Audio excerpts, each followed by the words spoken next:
Hello pharmacist, welcome to notes का। आज हम इस वीडियो में फिजिकल फार्मास्यूटिक्स के थर्ड सेम के यूनिट नंबर 4 के बारे में डिस्कस करेंगे। यूनिट नंबर 3 तक वीडियो अपलोड हो चुके हैं, आप देख सकते हैं जाके। हमने यूनिट नंबर 3 तक पढ़ा है, सरफेस टेंशन के बारे में डिटेल में पढ़ा हुआ है, और इसके बाद बाकी टॉपिक जो थे स्प्लिटिंग कोफिशिएंट, इनके बारे में भी डिटेल में डिस्कशन कर चुके हैं। आज हम इस वीडियो में 4th यूनिट शुरू करने वाले हैं, जिसके हम टॉपिक देखेंगे कौन कौन से हैं। यूनिट 4 में आपको पढ़ना है कॉम्प्लेक्सेशन एंड प्रोटीन बाइंडिंग के बारे में, इंट्रोडक्शन, कॉम्प्लेक्सेशन के क्लासिफिकेशन के बारे में, उसके एप्लीकेशन के बारे में, और analysis of method of complexation, protein binding, complexation and drug action, crystalline structure of complexes and thermodynamic treatment of stability constant. इसके बारे में हम डिटेल में पढ़ेंगे। तो चलिए वीडियो शुरू करते हैं। सबसे पहले हम जानेंगे कॉम्प्लेक्सेशन क्या होता है। तो कॉम्प्लेक्सेशन को समझने से पहले समझिए, आप कोई भी एक मॉलिक्यूल एटम है, किसी दूसरे मॉलिक्यूल एटम के साथ जुड़ता है, किसी तीसरे के साथ जुड़ता है, तो वो क्या करता है, कोई कॉम्प्लेक्स फॉर्मेशन करता है। यानी 1 या 2 या 3 एटम, मॉलिक्यूल्स, आयन आपस में मिलके एक कॉम्प्लेक्स फॉर्मेशन करते हैं, जिसे हम कहते हैं कॉम्प्लेक्स है। और ये प्रोसेस जो होती है आपकी, वो कहलाती है कॉम्प्लेक्सेशन।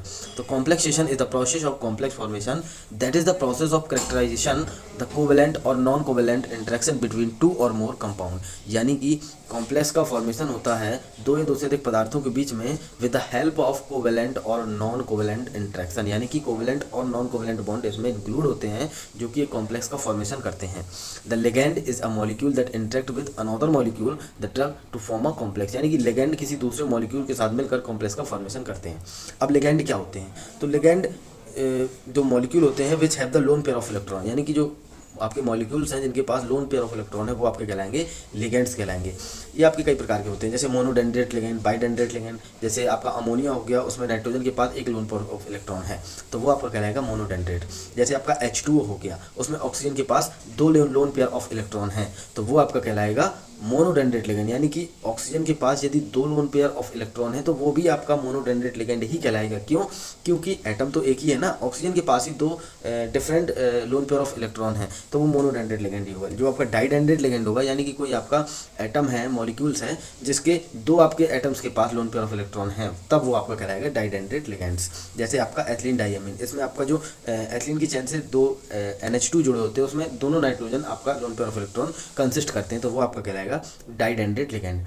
तो drug molecules can form complexes with other small molecules और with macro molecules such as protein. यानी कि जो कॉम्प्लेक्स का फॉर्मेशन होता है, वो मैक्रो मॉलिक्यूल्स जैसे प्रोटीन, बड़े मॉलिक्यूल्स के साथ स्मॉल मॉलिक्यूल्स के साथ कॉम्प्लेक्स का फॉर्मेशन करते हैं आपके drug molecule. Simple ligands include water, ammonia and chloride ion. ये आपके सिंपल लिगेंड होते हैं, water, ammonia and chloride ion. इसके बाद हम देखते हैं क्लासिफिकेशन ऑफ कॉम्प्लेक्सेशन। कॉम्प्लेक्सेशन जो प्रोसेस है, इसको 3 भागों में कॉम्प्लेक्स को बांटा गया है। एक है मेटल आयन कॉम्प्लेक्स, दूसरा ऑर्गेनिक मॉलिक्यूलर कॉम्प्लेक्स, और तीसरा है non bonded inclusion and occlusion compounds. यानी कि मेटल आयन कॉम्प्लेक्स क्या है? सिंपल बात है, मेटल आयन कॉम्प्लेक्स में आपका सेंट्रल एटम जो होगा वो आपका मेटल होगा, और चारों तरफ से लिगेंड से जुड़ा हुआ होगा with the help of covalent bond, तो ये आपका कहलाएगा metal ion complex. Organic molecular complexes की बात करें, तो जो आपके ऑर्गेनिक कंपाउंड होते हैं, वो आपके फॉर्म करते हैं organic molecular complex. Non bonded और इंक्लूजन ऑक्लूजन कंपाउंड की बात करें, तो इसमें जो कॉम्प्लेक्स बनेगा, उनमें जो आपका ड्रग और मॉलिक्यूल होगा, उसके बीच में कोई बॉन्ड नहीं होगा। यानी कि जो आपका एक कैविटी फॉर्म करेगा मॉलिक्यूल, जिसको हम बोलेंगे होस्ट मॉलिक्यूल। तो जो दूसरा आपका इंट्रैप के लिए मॉलिक्यूल आएगा, उसको हम बोलेंगे गेस्ट मॉलिक्यूल। यानी कि कैविटी में फंस जाता है आपका गेस्ट मॉलिक्यूल। जो होस्ट मॉलिक्यूल की कैविटी होती है, उस पर आपका गेस्ट मॉलिक्यूल फंस जाता है बिना किसी बॉन्ड से, इसलिए इसको बोलते हैं नॉन बॉन्डेड और इंक्लूजन ऑक्लूजन कंपाउंड्स। तो ये आपके कॉम्प्लेक्सेस के टाइप होते हैं, इनको डिटेल में डिस्कस करेंगे। आगे देखते हैं मेटल आयन कॉम्प्लेक्स। तो मेटल आयन कॉम्प्लेक्स जो है आपका, it include the central atom as drug and it interact with the base electron pair donor ligand. यानी कि जो आपका सेंट्रल एटम होता है, वो आपका इलेक्ट्रॉन पेयर डोनर या लिगेंड से इंटरेक्ट करता है, forming a coordinate bond between the species. यानी कि कोऑर्डिनेट बॉन्ड के थ्रू मेटल आपका लिगेंड के साथ इंटरेक्ट करके मेटल आयन कॉम्प्लेक्स बनाता है। इसके 4 टाइप हैं, इनऑर्गेनिक टाइप, चिलेट्स, ओलेफिन, और एक टाइप है इसका एरोमेटिक टाइप। तो हम इसको डिटेल में एक एक करके डिस्कस करेंगे। हम देखते हैं सबसे पहले इनऑर्गेनिक टाइप। तो इनऑर्गेनिक टाइप में हम क्या देखेंगे, जैसे आपका in this complex ligand are inorganic in nature. यानी कि जो आपका लिगेंड होगा वो इनऑर्गेनिक नेचर का होगा, ऑर्गेनिक नहीं होगा, with attached with metal atom, और मेटल एटम के साथ जुड़ा होगा। फॉर एग्जांपल में हम बात करें FeCN6, इसमें जो आपका साइनाइड है वो आपका इनऑर्गेनिक लिगेंड है, जो कि आपकी मेटल Fe के साथ में कॉम्प्लेक्स फॉर्मेशन करेगा, तो वो आपका कहलाएगा इनऑर्गेनिक टाइप ऑफ कॉम्प्लेक्स। चीलेट की बात करें, चिलेट्स क्या होते हैं? चिलेट्स को मैं सिंपल लैंग्वेज में आपको बता दूं, यदि कोई आपका सेंट्रल मेटल एटम है और वो किसी डाइडेंड्रेट लिगेंड या किसी पॉलीडेंड्रेट लिगेंड के साथ कॉम्प्लेक्स फॉर्मेशन करता है और कोई साइक्लिक स्ट्रक्चर बनाता है, तो वो आपका कहलाएगा chelates. The chelates are a group of metal ion complex in which substance ligand provided two or more donor group to combined with the metal ion. यानी कि कोई डाइडेंड्रेट पॉलीडेंड्रेट लिगेंड आपका किसी सेंट्रल मेटल एटम के साथ मिलकर जो फॉर्मेशन करेगा कॉम्प्लेक्स का, वो आपका कहलाएगा chelates. Some of the bond in a chelate में बी आयनिक और of the primary covalent type. इसमें दो टाइप के बॉन्ड हो सकते हैं, एक आयनिक और कोवेलेंट टाइप के बॉन्ड हो सकते हैं। Whereas others are coordinate covalent bond covalent link, यानी कि जो कि दूसरे होंगे वो आपके कोऑर्डिनेट कोवेलेंट होंगे, जो कि मेनली होते हैं आपके coordinate bond. When the ligand provide one group for attachment to the central ion the chelates are called monodentate. यानी कि आपका कोई लिगेंड एक ग्रुप प्रोवाइड कराता है सेंट्रल एटम के साथ अटैचमेंट के लिए, तो वो आपका जो चिलेट फॉर्मेशन होगा वो आपका मोनोडेंड्रेट कहलाएगा।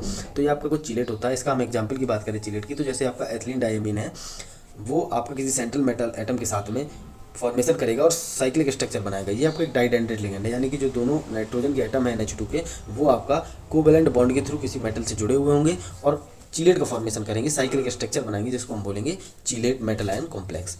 दूसरी बात करें, इसमें एक है pilocarpine behave as a monodentate ligand to avoid cobalt nickel and zinc to form a chelate to the pseudo tetrahedral geometry। यानी कि जो पिलोकार्पिन है, ये स्ट्रक्चर आप देख रहे हैं, ये आपका कोबाल्ट निकल एंड जिंक के साथ आपका जो चिलेट का फॉर्मेशन करता है, वो आपका जो प्रोवाइड करता है one group of attachment for the metal ion, तो ये आपका कहलाएगा मोनोडेंड्रेट कहलाएगा, मोनोडेंड्रेट मेटल आयन कॉम्प्लेक्स। इसके आगे है आपका ओलेफिन टाइप। ओलेफिन टाइप को समझने पहले ओलेफिन क्या होता है। जो लॉन्ग चेन आपकी होती है हाइड्रोकार्बन की, वो कहलाती है आपकी ओलेफिन।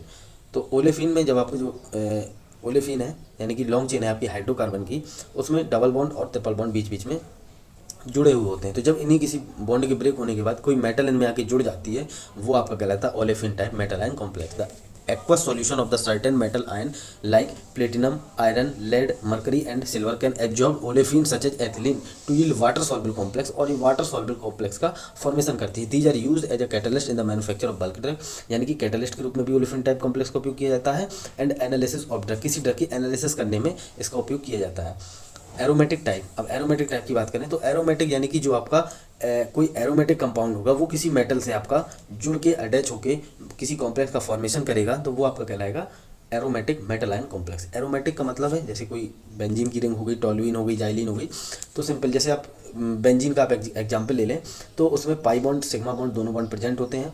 तो जो आपका पाई बॉन्ड है, उसके स्थान पे यदि कोई मेटल एटम आपका अटैच होता है, तो वो आपका कहलाता है pi complexes. Aromatic bases benzene, toluene and xylene form pi bond complex with the metal ion like Ag by Lewis acid based reaction, तो ये आपका कहलाएगा पाई कॉम्प्लेक्सेस।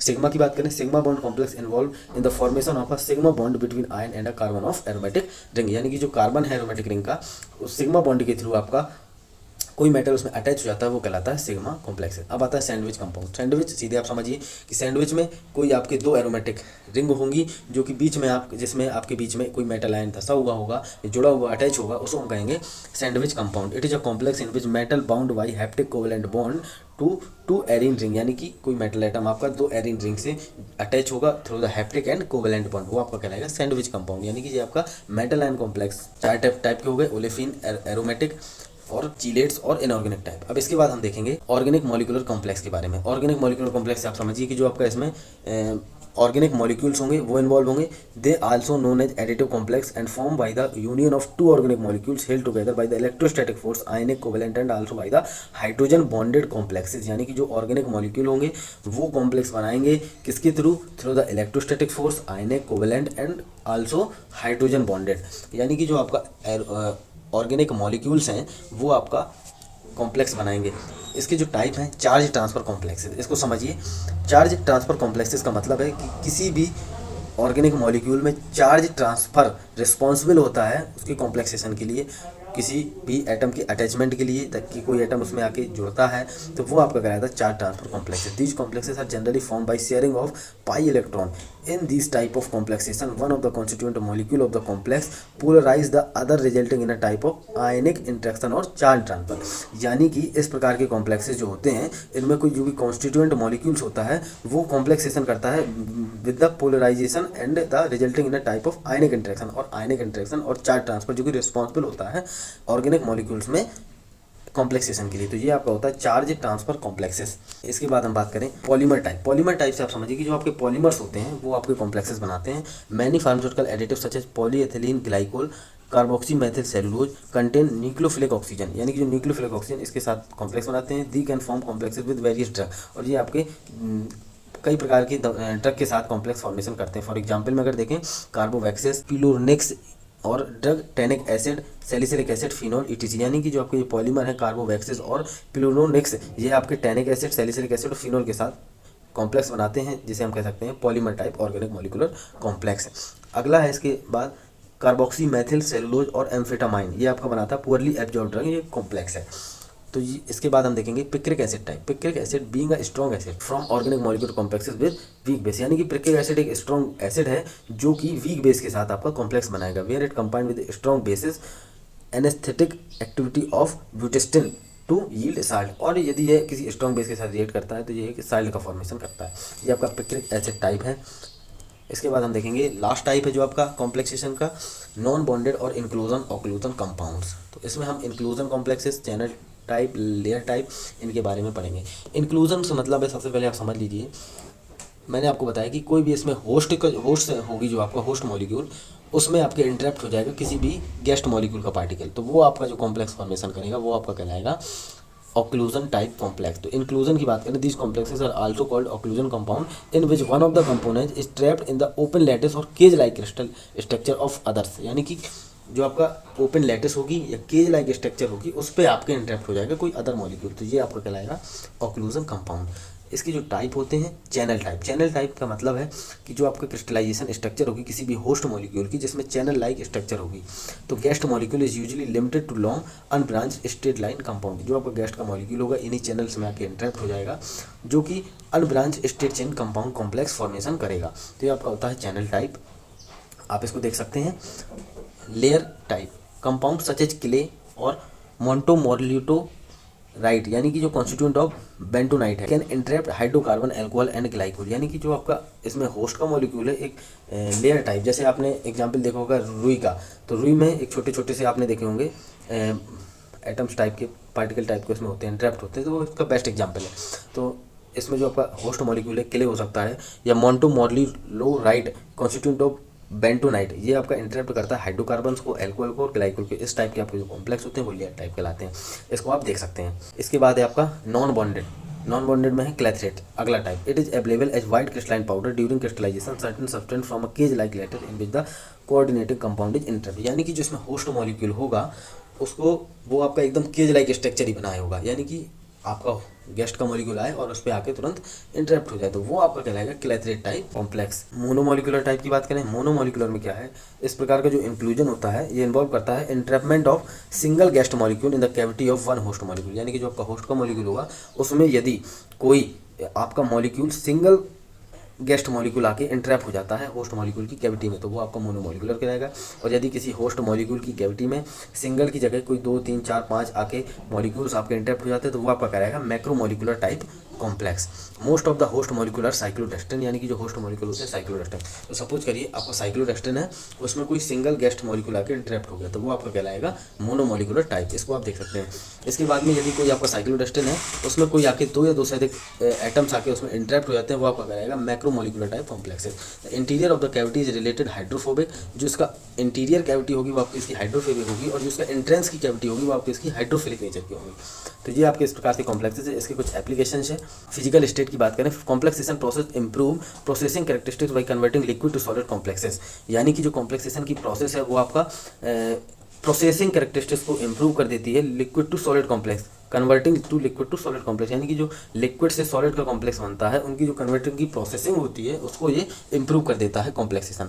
वोलेटिलिटी, यानी कि complexation process reduce drug volatility for the following benefits, जैसे overcome unpleasant order, यानी कि किसी भी ड्रग के अनप्लीजेंट ऑर्डर को रिमूव करने के लिए ये कॉम्प्लेक्सेशन जो कि वोलेटिलिटी को वोलेटिलिटी बेनिफिट्स आपको देता है।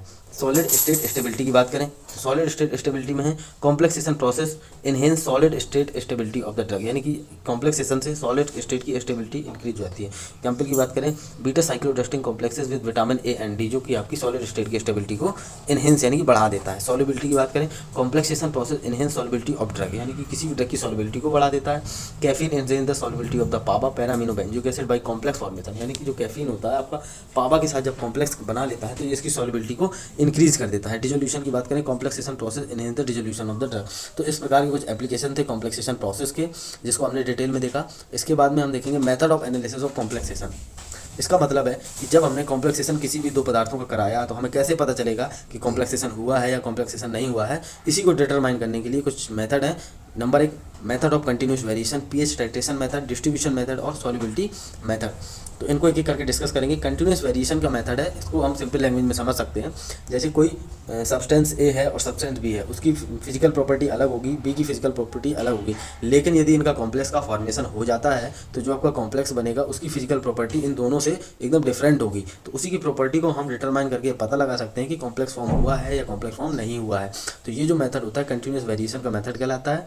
We know that when two or more species associated they form a complex and due to the formation of complex their physical property would have change such as dielectric constant and refractive index, यानी कि जो इसकी physical property है dielectric constant की और refractive index की, वो इसकी चेंज हो जाती हैं।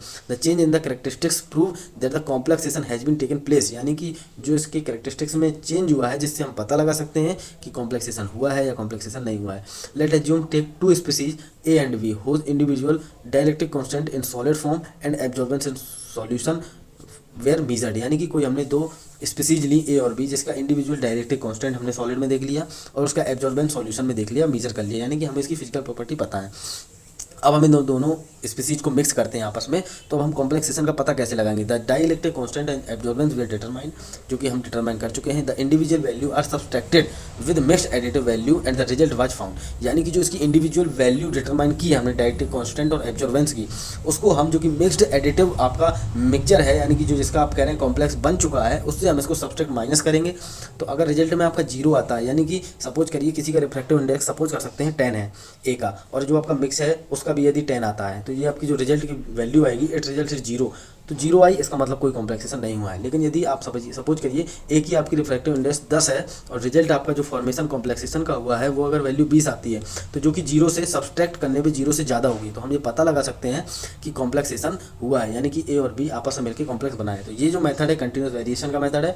इसके बाद हम देखेंगे पीएच टाइट्रेशन मेथड। जैसे अभी आपने फिजिकल प्रॉपर्टी के बेस पे बताया कि कॉम्प्लेक्सेशन हुआ है या नहीं हुआ है, वैसे ही आगे पीएच टाइट्रेशन मेथड में आप किसी स्पीसीज की पीएच पैरामीटर को डिटरमाइन करके पता लगा सकते हैं, क्योंकि यदि कोई स्पीसीज है उसका पीएच अलग होगा, कॉम्प्लेक्सेशन के बाद उसका पीएच अलग होगा, तो पीएच का पैरामीटर आप इसमें ग्राफ कर्व करके देख के बता सकते हैं कि कॉम्प्लेक्सेशन हुआ है नहीं हुआ है। This method is applicable for that complexes that produce the change in pH on the interaction, यानी कि जो कि इंट्रैक्शन के दौरान पीएच में चेंज हो जाता है, ऐसी स्पीसीज के बारे में हम कॉम्प्लेक्सेशन के बारे में पता लगाते हैं पीएच टाइट्रेशन मेथड पे। The significant change in the pH will determine that complexation has been takes place, यानी कि जो थोड़ा चेंज होता है आपका पीएच में, जिससे हम डिटरमाइन करते हैं कि कॉम्प्लेक्सेशन हुआ है या नहीं हुआ है। Let us take 75 ml of glycerine solution and it is titrated with strong alkali NaOH solution. हमने 75 ml ग्लिसरीन का सॉल्यूशन लिया, उसको टाइट्रेट किया एल्कलाई NaOH सॉल्यूशन से। द पीएच वाज रिकॉर्डेड, एक graph was drawn between the pH and the volume of NaOH added. तो हमने एक ग्राफ प्लॉट किया किसके बीच में, जो आपका पीएच आपका आया है और जो आपका वॉल्यूम आपने लिया था NaOH का टाइट्रेट करने के लिए, एक हमने यहाँ पे ग्राफ कर्व किया, ग्राफ को हमने ड्रॉ किया। In another test complex solution of glycerine and copper, अब हमने ग्लिसरीन को कॉपर के साथ मिक्स कर दिया, सॉल्ट इज टाइट्रेटेड। अब हम देखेंगे कि कॉम्प्लेक्स फॉर्मेशन हुआ है कि नहीं हुआ है। तो the change in pH with increment of NaOH solution also recorded, यानी कि फिर इसके बाद में जब हम NaOH का सॉल्यूशन उसको लेंगे टाइट्रेट करने के लिए, तो कुछ मात्रा में वॉल्यूम बढ़ाना पड़ेगा। क्यों? क्योंकि हमने वो साल्ट फॉर्मेशन हो चुका है और NaOH। अब हम इसका पता कैसे लगाएंगे, एक graph was drawn between pH and volume of NaOH added. तो हम देखेंगे the two plots are compared and it is seen that the plot of glycerine with copper is well below that the pure glycerine, यानी कि जो pure glycerine का graph था उससे कुछ नीचे का ग्राफ हमको प्राप्त होता है। आपके जो आपका कॉपर और ग्लिसरीन का सॉल्यूशन था उसका आपने जो ग्राफ प्लॉट किया, यानी कि थोड़ा चेंज है, ज़्यादा भी कभी हो सकता है, कभी कम भी हो सकता है, डिपेंड करता है कौन सा आपने लिया है, ग्लिसरीन लिया है, क्या लिया है। तो इसमें आप देखते हैं कि ग्राफ जो थोड़ा नीचे होता है, यानी कि पीएच में वेरिएशन आ गया, which indicate that the complexation is obtained through out the titration range, यानी कि आपका कॉम्प्लेक्सेशन हुआ है जिसके कारण पीएच में चेंज आया है। तो ये आपका मेथड पीएच टाइट्रेशन का मेथड है। इसके बाद तीसरा मेथड है आपका डिस्ट्रीब्यूशन मेथड। डिस्ट्रीब्यूशन मेथड को हम समझ सकते हैं, जैसे हम एक सेपरेटिंग फनल लेते थे, उसमें 2 इमिसिबल लिक्विड्स को लेते थे, ऑयल एंड वाटर को, हम उन दोनों को सेपरेटिंग फनल बनने के बाद कुछ तीसरे सॉलिड को डालते थे। हम देखते थे कि कोई आपका डिजॉल्व है ऑयल में, कोई आपका वाटर में डिजॉल्व है, फिर उसका अलग से उसका हम पार्टीशन कोफिशिएंट निकाल लेते थे। तो इसके बाद यदि हम उसी सेपरेटिंग फनल में सॉलिड को डालने के बाद जब हम उसका पार्टीशन कोफिशिएंट निकाल लेते हैं, फिर हम दूसरे टेस्ट में क्या करते हैं कि हमने दोबारा से कोई कॉम्प्लेक्सेशन एजेंट डाला जिससे कि कॉम्प्लेक्सेशन हो जाए उनका, फिर इसके बाद जब हम उसका पार्टीशन कोफिशिएंट निकालते हैं तो उसमें यदि कोई वेरिएशन आती है तो हम ये पता लगा सकते हैं कि कॉम्प्लेक्सेशन हुआ है या नहीं हुआ है। The method of distributing a solute between 2 immiscible solvent can be used to determine the stability constant for the certain complexes. The distribution behaviour of the solute between 2 immiscible liquid is explained by the distribution of partition coefficient, यानी कि partition coefficient की मदद से हम ये बता सकते हैं कि कॉम्प्लेक्सेशन हुआ है या नहीं हुआ है। इसका प्रिंसिपल क्या कहता है, when a solute complex which added substance the solute distributed pattern change, यानी कि जो सॉल्यूट का डिस्ट्रीब्यूशन का पैटर्न है वो चेंज हो जाएगा। यानी कि जो सॉल्यूट आपका ऑयल में पहले ज़्यादा सॉल्वेबल था वो आपका वाटर में सॉल्वेबल हो जाएगा, वाटर में ज़्यादा सॉल्वेबल था तो हो सकता है ऑयल में ज़्यादा सॉल्वेबल हो जाए। तो depending on the nature of the complex, तो ये आपके कॉम्प्लेक्स के नेचर के कैसा कॉम्प्लेक्स आपका बना है इस पर डिपेंड करता है। The distribution coefficient of the iodine between disulphide and water is 625। The K value of iodine potassium iodide complex is 954। तो जो इसका चेंज आया, the change in the distribution coefficient prove that the complexation has takes place, यानी कि complexation इसमें हुआ है, ये आपका इंडिकेट करता है। तो ये आपके कुछ एनालिसिस मेथड थे कॉम्प्लेक्सेशन के जो हमने डिस्कस किए। इसके बाद हम देखेंगे प्रोटीन बाइंडिंग के बारे में। प्रोटीन बाइंडिंग क्या होती है? प्रोटीन बाइंडिंग का मतलब है आपकी जो ड्रग है वो जब आप इनटेक करते हैं तो आपके प्लाज्मा प्रोटीन से बाइंड हो जाती है, उसी को हम कहते हैं plasma protein binding, plasma drug binding, protein drug binding, यही आपकी कहलाती है। The term protein binding normally refer to the reversible association of the drug with the protein to the plasma compartment of blood, यानी कि protein आपकी drug से bind हो जाती है, इसके बाद में किसी सर्टेन टाइम के बाद में रिवर्सिबल बाइंडिंग जब होती है तो वो आपका रिलीज कर देती है ड्रग का और आपका फार्माकोलॉजिकल एक्शन देती है। And this binding is due to the electrostatic and hydrophobic force between drug and protein. ये बॉन्डिंग जो बाइंडिंग जो है आपकी वो आपकी रिस्पॉन्सिबल होती है between the electrostatic force and hydrophobic force between the drug and protein, यानी कि जो रिस्पॉन्सिबल होती है किसके कारण होती है, ये आपके बॉन्ड जो इन्वॉल्व होते हैं प्रोटीन बाइंडिंग में, वीक बॉन्ड भी इन्वॉल्व हो सकते हैं और स्ट्रॉन्ग बॉन्ड। जैसे वीक बॉन्ड की बात करें फिजिकल बॉन्ड यानी कि वान डेर वाल्स बॉन्ड और हाइड्रोजन बॉन्ड इन्वॉल्व होते हैं, और यदि स्ट्रॉन्ग बॉन्ड की बात करें तो कोवेलेंट बॉन्ड भी इन्वॉल्व हो सकते हैं। तो ये आपकी प्रोटीन बाइंडिंग है। इसके जो टाइप हैं प्रोटीन बाइंडिंग के, 2 टाइप की होती है प्रोटीन बाइंडिंग, जिसको हम कह सकते हैं mechanism of protein drug binding. एक आपकी रिवर्सिबल इरिवर्सिबल हो सकती है। रिवर्सिबल आपके लिए इंपॉर्टेंट है और उपयोगी भी है, इरिवर्सिबल आपके लिए इतनी ज़्यादा इंपॉर्टेंट नहीं है, क्योंकि आपको इरिवर्सिबल में जो आपकी प्रोटीन बाइंड हो जाती है वो ड्रग के साथ वो फिर रिलीज नहीं हो पाती और फार्माकोलॉजिकल एक्शन नहीं दे पाती। जैसे रिवर्सिबल की बात करें, in this type of protein binding the drug is bind with the protein with very weak forces like hydrogen bonding, van der Waals force of attraction, यानी कि ड्रग आपकी प्रोटीन से बाइंड हो गई वीक बॉन्ड्स के थ्रू, hydrogen bond या van der Waals attraction के थ्रू, so they can easily release the drug and drug become free and it bind with the receptor. और ये जो ड्रग है आपकी दोबारा जब रिवर्सिबल है तो दोबारा रिलीज करेगी ड्रग को प्लाज्मा प्रोटीन, और जिसके थ्रू वो रिसेप्टर से बाइंड होकर अपना फार्माकोलॉजिकल एक्शन देगी। अब सपोज करिए आपने कोई ड्रग ली, 100 mg आपने ड्रग ली, जैसे 30 mg आपका फार्माकोलॉजिकल एक्शन हो गया। यदि इसकी बाइंडिंग रिवर्सिबल बाइंडिंग है तो इसके बाद जब रिवर्सिबल बाइंडिंग के बाद कुछ टाइम के बाद में जब बॉन्ड इसके वीक होंगे दोबारा आपका ड्रग रिलीज होगा, रिसेप्टर से बाइंड करेगा, फिर आपका एक्शन देगा। फिर इसके बाद जो अगर कोई प्लाज्मा प्रोटीन के साथ ड्रग बची हुई है कुछ समय पश्चात वो फिर से रिलीज होगी, वो रिसेप्टर से बाइंड करके फार्माकोलॉजिकल एक्शन देगी। तो finally reversible binding of the protein will increase the duration of the action of the drug, यानी कि जो रिवर्सिबल बाइंडिंग होगी वो आपका ड्रग का ड्यूरेशन ऑफ टाइम बढ़ा देगी, यानी कि ड्रग जो आपकी लंबे समय तक कार्य करेगी। और इरिवर्सिबल की बात करें तो इसमें आपके स्ट्रॉन्ग बॉन्ड इन्वॉल्व होते हैं, जैसे covalent bond. Drug after binding with protein can not release and drug do not become free, so they do not give any pharmacological action, यानी कि अगर इरिवर्सिबल बाइंडिंग होती है तो कोई फार्माकोलॉजिकल एक्शन नहीं होता है। तो ये 2 प्रकार की आपकी प्रोटीन ड्रग बाइंडिंग थी। कॉम्प्लेक्सेशन एंड ड्रग एक्शन की बात करें तो कॉम्प्लेक्सेशन एंड ड्रग एक्शन, यानी कि जो कॉम्प्लेक्सेशन होता है उसका आपका ड्रग के एक्शन पर क्या प्रभाव पड़ता है, इसके बारे में देखेंगे। तो protein binding complex also affect absorption metabolism and drug action by interfering with the receptor site of action. जो आपकी प्रोटीन बाइंडिंग होती है वो आपके एब्जॉर्प्शन मेटाबॉलिज्म को और ड्रग एक्शन को अफेक्ट करती है by interfering with the receptor site of action, यानी कि रिसेप्टर साइट ऑफ एक्शन में पहुंचते समय यदि ड्रग आपकी प्रोटीन बाइंडिंग होकर पहुंचेगी तो वो रिसेप्टर से कैसे बाइंड कर पाएगी और आपका इंटरफेयर करेगी एक्शन पे, ड्रग के एक्शन को इंटरफेयर करेगी।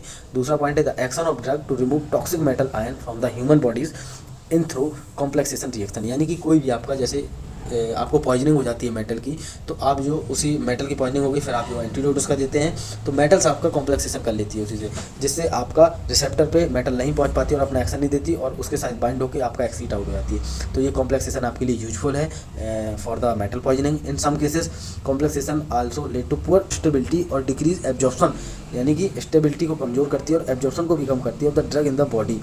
कुछ केसेस में कॉम्प्लेक्सेशन आपका हार्मफुल भी है। एक आपका केस है जैसे पॉइजनिंग का केस है, आपको किसी चीज़ की पॉइजनिंग हो गई, अब इसके बाद में आप जो एंटीडोट देंगे आप उसी स्ट्रक्चर का देंगे जिस स्ट्रक्चर का आपका पॉइजन है, ताकि वो आपका पॉइजन स्ट्रक्चर से बाइंड कर जाए और फिर वो फर्दर जाके किसी रिसेप्टर से बाइंड करके पॉइजन अपना इफेक्ट ना कर सके। तो जो आपका कॉम्प्लेक्सेशन इस प्रकार से यूजफुल होता है। Complexation of the drug in the GIT fluid में alter rate of extend of drug absorption, यानी कि जीआईटी फ्लूइड में कॉम्प्लेक्सेशन आपका rate of absorption extend of drug absorption को चेंज कर सकता है, complexation in drug in GIT. तो ये आपका कॉम्प्लेक्सेशन का इफेक्ट था ड्रग एक्शन पे। इसके बाद हम देखेंगे crystalline structure of complexation. Crystalline structure जैसे आपने बहुत सी क्रिस्टलाइन स्ट्रक्चर पढ़ी होगी, 3 dimensional structure, hexagonal close packing, जब आपने सॉलिड स्टेट पढ़ा होगा 12th स्टैंडर्ड में, तो वही है कॉम्प्लेक्सेस की क्रिस्टलाइन स्ट्रक्चर की बात की गई है। किसी भी कॉम्प्लेक्स का रिप्रेजेंटेशन एज अ 3 डायमेंशनल वही आपका कहलाता है क्रिस्टलाइन स्ट्रक्चर ऑफ कॉम्प्लेक्सेस। इसकी कुछ बातें हैं। कॉम्प्लेक्सेस और coordinate complex cover the range of the quite simple inorganic salt, यानी कि क्वाइट सिंपल इनऑर्गेनिक साल्ट हो सकते हैं, to elaborate metal organic hybrid material ये हो सकते हैं, एंड इंट्रिकेट बायोएक्टिव मेटलोप्रोटीनेस, यानी कि आपके कॉम्प्लेक्स और कोऑर्डिनेटेड कंपाउंड इतने रेंज के हो सकते हैं। 3 रेंज बताइए, quite simple inorganic salt, elaborate metal organic hybrid material and intricate bioactive metalloproteinase. Their present use and their potential application are diverse due to the their composition, यानी कि जो उनका यूज है वो हम डाइवर्स कर सकते हैं, चेंज कर सकते हैं, चेंज इन कंसंट्रेट कंपोजिशन, यानी कि कंपोजिशन को हम चेंज कर दें, वही मतलब क्रिस्टलाइन स्ट्रक्चर को हम उसकी चेंज कर दें तो उनका जो एप्लीकेशन है वो भी चेंज हो जाता है। The molecular and the crystal structure and there chemical and physical property, the molecular and the crystal structure and there chemical and physical property, यानी कि जब हम क्रिस्टलाइन स्ट्रक्चर को चेंज कर देंगे तो उनकी जो केमिकल प्रॉपर्टी है, फिजिकल प्रॉपर्टी है, क्रिस्टल स्ट्रक्चर है, मॉलिकुलर स्ट्रक्चर है, वो सब चेंज हो जाएगा। यही आपका है crystalline structure of complexes. Beside their use as chemical reactant, यानी कि जो इनका यूज हम करते हैं केमिकल रिएक्टेंट के रूप में, complexes compound are considered for extraction process, तो इनका उपयोग हम एक्सट्रैक्शन प्रोसेस के लिए भी कर सकते हैं with the chemical reactant. Chemical reactant की तरह तो उपयोग करते ही है इनका, पर बट एक्सट्रैक्शन प्रोसेस में इसका उपयोग कर सकते हैं, and as active agents in remedies for the drug delivery, यानी कि ड्रग डिलीवरी के दौरान हम रेमेडीज़ के रूप में भी इसका उपयोग कर सकते हैं। जैसे अभी हमने नोबल ड्रग डिलीवरी पढ़ा होगा, तो बहुत टाइप के पॉलीमर हैं जो आपका नोबल ड्रग डिलीवरी के लिए रिस्पॉन्सिबल होते हैं। तो ये आपका क्रिस्टलाइन स्ट्रक्चर जो कि हेल्पफुल होता है कॉम्प्लेक्सेस के लिए, ये वही सब है। इसके आगे हम देखेंगे लास्ट टॉपिक है हमारा thermodynamic treatment of stability constant. अब स्टेबिलिटी कांस्टेंट को हम कैसे समझेंगे? The stability constant of the metal complexes are related to thermodynamic property such as free energy, enthalpy and entropy charge. ये हम समझेंगे क्या होता है। तो आपकी जो फ्री एनर्जी होती है, हम कह सकते हैं किसी थर्मोडायनेमिकल सिस्टम में जो आपकी फ्री एनर्जी होती है, यानी गिब्स फ्री एनर्जी जो होती है, वो आपकी यूज़ की जाती है to measure the maximum amount of work किसी भी थर्मोडायनेमिक सिस्टम में। थर्मोडायनेमिक मतलब हीट सेंसिटिव आपका कोई भी सिस्टम है, आपकी गिब्स फ्री एनर्जी क्या होगी जो कि मेजर करेगी मैक्सिमम अमाउंट ऑफ वर्क को। इसमें आपका प्रेशर भी इंक्लूड होगा, वॉल्यूम वर्क भी इंक्लूड होगा, वो आपकी गिब्स फ्री एनर्जी है। एंथैल्पी की बात करें तो एंथैल्पी आपका है measurement of energy in the thermodynamic system, यानी कि जो आपका एंथैल्पी होगी वो आपका मेजरमेंट होगा एनर्जी का। टी से आपका टेम्परेचर है यानी कि थर्मोडायनेमिक जो है, और डेल्टा एस आपका एंथैल्पी है, डेल्टा एस आपका एंट्रोपी है, सॉरी मिस्टेक है इसमें। एंट्रोपी की बात हो रही है, एंट्रोपी चार्ज की। एंट्रोपी चार्ज क्या होता है? Measure of disorder of a system, state of disorder, यानी कि आपका जो जैसे आपने हाइड्रोजन गैस लिया, O2 गैस लिया और बना क्या इसमें आपका H2O लिक्विड फेज बना, तो जो आपका स्टेट ऑफ डिसऑर्डर हुआ इसके मेजरमेंट हम एंट्रोपी के थ्रू करते हैं। तो ये आपका स्टेबिलिटी कांस्टेंट के कुछ पैरामीटर हैं जो कि कैसे आपके डिपेंड करते हैं रेट ऑफ कॉम्प्लेक्सेशन में, उसको हम देखेंगे। If delta G negative then rate of complexation increase and the rate of complexation increase then stability constant increases, यानी कि यदि डेल्टा जी का मान नेगेटिव हो गया नेगेटिव कब होगा, जब हम टेम्परेचर बढ़ा देंगे। आप नीचे देख रहे हैं डेल्टा जी आपकी नेगेटिव है जब हम टेम्परेचर को बढ़ा देते हैं, तो तब आपका रेट ऑफ कॉम्प्लेक्शन भी ज़्यादा होगा और रेट ऑफ स्टेबिलिटी कांस्टेंट भी ज़्यादा होगा। और यदि डेल्टा जी का मान आप पॉजिटिव देखेंगे वो कब होगा, जब आपका टेम्परेचर डिक्रीज होगा, तो रेट ऑफ कॉम्प्लेक्शन भी आपका डिक्रीज हो जाएगा, स्टेबिलिटी कांस्टेंट भी आपका डिक्रीज हो जाएगा। तो ये आपका कुछ थर्मोडायनेमिक ट्रीटमेंट था, आपका स्टेबिलिटी कांस्टेंट से रिलेटेड था। तो ये हमने कुछ टॉपिक इस 4th यूनिट को कवर किए। इसी के साथ आपके 4th यूनिट के सारे टॉपिक्स इस एक वीडियो में आपको मिल जाएंगे।